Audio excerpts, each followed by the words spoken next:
Hello, Cougar Nation, and welcome back to football season. It's time for the 2025 year of Cougar football, brought to you here on the Cougar Sports Network. I'm Jonathan Shear, and joining me for the first time this season is head coach of that team, Chase Hankins. Coach, thanks for coming on today. Thank you for having me. And Coach, it's been a long offseason prepping up for the new year, coming off of your first year as head coach, where the team saw a lot of improvement, especially on the offensive side of the ball from the past couple years. Coming into this year, there's been a couple different focuses on this team. The biggest one, obviously, being, especially on the defensive end, changes on the sideline. Brand new defensive coordinator for your squad. Got a new offensive coordinator as well. And a lot of turnover on the defensive personnel as well. Not too many people staying around on that defense from last season. A lot of new faces on defense as well. How has that transition been? Just bringing in a whole new defensive coach, defensive personnel, everything, and how's that preparation gone through the offseason? Yeah. Well, small correction there. Like, not too many guys did stick around, but the right people did stick around. And so when you've got a couple of guys that you can build that defense around and continue with development and training, that's always a good sign because you have that leadership built in. And then as far as, sort of the crown jewel of the coaching staff now, Coach Druick, he's probably one of the smartest guys I've ever been around. So that's a huge relief for me, and the defense is in good hands, and we're hoping to see a lot more stops this year. Absolutely. And switching over onto your side of the ball, the offensive side, you do a lot of work the offense.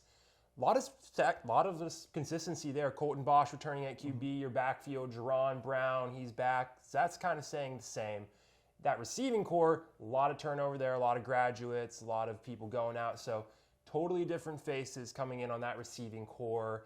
How's that transition been, and how has that worked into picking up that other side of the offense and getting that to flow into your system? Yeah, so I think that, when you lose a guy like Devin Bledsoe and Jace Levi and Henry Jones, a lot of people would think that we would take a step back with our wide receivers.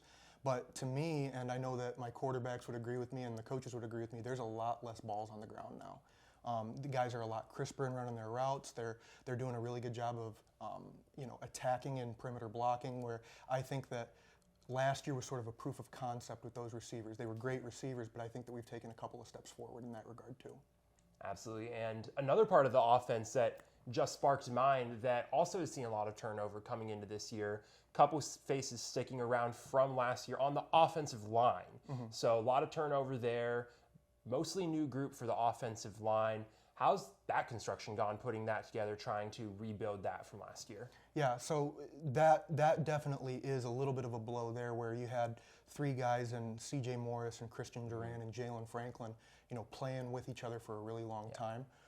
But I think that with the size that we've got now up front, yes, they're a little bit less experienced, but it's really exciting to think of what we can do with guys that have a little bit of experience in Daniel Banks and Ezekiel Pearson, but then a lot of size guard to guard with Ben Hardy and Matt Godar and Wykier Jones and Trey Williams. You're going to see him a couple of times too. So we've gotten a lot of size in the offensive line room, which we're really excited about.